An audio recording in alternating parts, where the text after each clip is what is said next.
I'm Sean. And I'm Melissa. And we're Kinder Minds.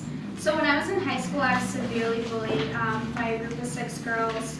It wasn't only in school, it was also online, so through social media and different things like that. It caused academic problems for me because I didn't feel safe in school. I didn't want to go to school because I was afraid of what they were going to do to me.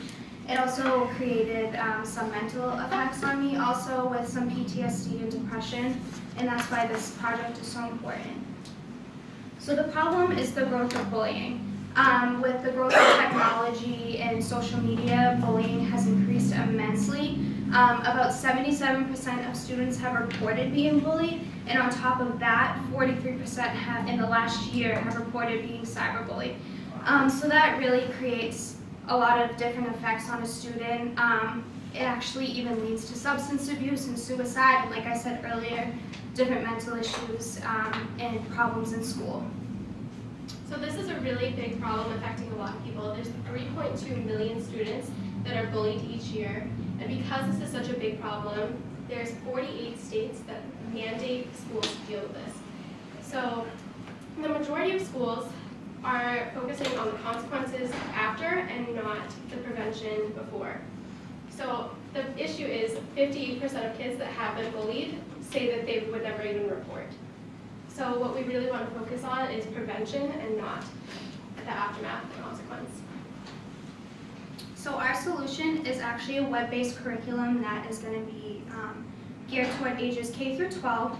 And there's going to be, like you see here, different tabs on the website, and depending on what grade you're going to be in, you can click on it, and there's going to be different challenges, videos, games, different things that students can interact with to help them understand the prevention of bullying and help them understand the actual effects that the bullying will have on students before they actually even do the action. And what we're really trying to do is show that social media and technology shouldn't be what, like, the negative effects that it has on students now, but it can be the positive and help them learn and different things like that. So we also have the option for them to report on the website. And it's going to be up to the school's discretion, the administration, how they want to deal with it. We want to offer 2 options. One would be for the child to have their name on it, and one would be an anonymous option for them. We're also going to have a parent sign-in where the parents could go in and see what their child's doing, but they could also learn about bullying and about the signs and symptoms in their child as a victim and possibly a bully also. Yeah, we feel as if we need to stop the problem before it happens, and by doing that, we need to go to the source, and that's the child's mind, and make them more compassionate, respectful, loving, and different things like that, just so they can understand exactly what they're dealing with. So we're going to need funding to complete this project. $3,500 of that funding will go towards programming costs, which would include the software programmer and the actual content programmer to design the games and the videos for the website. Also need a web designer to make the website aesthetically pleasing, something that kids would want to use. They can kind of have fun with it, but also learn about bullying and better themselves. And $500 for the marketing, so we can sort of shop the product around to different school districts, and travel costs to meet with superintendents and other education administrators. So with that, thank you for listening, and we want to open up the floor for questions. So besides the web development piece, you have to have something to actually program and develop and get looked at. So who's developing that curriculum and those games and all those pieces that are designed? So it would be an experienced higher educator, like somebody that maybe teaches education courses at a doctoral level. That's really just an expert teacher and an expert educator. If you're going to pitch this to school districts, one of the things they're going to ask, especially if there's grant funding involved, because a lot of school districts get grant funding to purchase this type of thing, is it evidence-based? So how are you going to show that it's an evidence-based curriculum? Just by different research that we've conducted and how we've gotten all the statistics, and even put together maybe like a portfolio of different research studies that they have done, like on actual bullying and the different rates of like suicide and the mental effects and the academic problems, and kind of put that in it, not in their face, but kind of show it to them and show them that this is an issue. And during our research, it's even shown that you need to completely restructure a child's thinking and make them more empathetic to actually make a difference.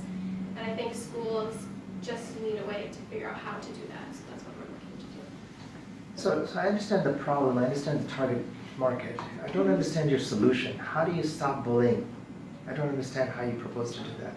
So how we're proposing to do it is just to make children all around more empathetic and more understanding of different people's situations, their peer situations, their teacher situations. So some of it would be games, so a situation would come up and a child would make a decision, and then later on they'll see the outcome of that decision. Or they'll watch a video and they'll have to reflect on that video and how it's impacting them, making them think differently. So it's really just getting them to think about other people. So and how not is just that different themselves. than how people are addressing this problem today? Today, it's not so much prevention. It's mostly they're focusing on the consequences thereafter, and there isn't so much prevention. They're I see. saying, to stop this, you need to tell a teacher. Well, kids aren't telling I see. teachers. So we don't want to deal with bullies, we want to prevent bullies. Yeah, exactly. And with that being your goal in mind, how are you targeting the ones most likely to be bullies? Because I'm wondering if they're not even gonna participate in the program. Okay. So we want to do it with incentives. So the children would gain points for every activity that they're doing, and the teacher would have a reward system for them. So say it's a second grade class, they might get a free extra credit, free homework pass, where in high school, maybe they'll get an entire point on their grade if they get so many points that the teacher will set. So that's where the incentives coming in. And that's why we have like the teacher login, just so they can see the progress that the student has had. So like the student can't lie and say, oh, I did this. It's going to be monitored by the teacher, so they can see, okay, they've earned 10 points. That's an extra credit point on your final. We have time for one more question. As a father of 3 children who are now adults, good luck with that. My fundamental question was, how will working on a web-based curriculum translate into changed behavior? Following up on Mr. Shaw's question earlier, that's the thing that's troubling to me. I mean, it's like, you know, yes, any kid can go through and do the test and answer the questions, and kids are smart, as you know. And, you know, and they know what answers that the teachers are looking for, but it doesn't mean that they're actually, you know, getting it or adopting that. So that's the fundamental question you need to answer. Not necessarily here, but as you think about this, right? Yeah, I mean, we've definitely talked about like how there's going to be students who don't want to, like, there's going to be the students who are like, no, I don't want to do it. I don't want to be involved in this. You know what I mean? But I think that's why, like, one of our things was we want to give them rewards for it. But we obviously know, like, there's going to be some students, but we would rather make some type of a difference than, like, I'd rather change one person's life than. Sure. Thank you, Kinder Mind. Thank you very much. Thank you. Yeah, thank you.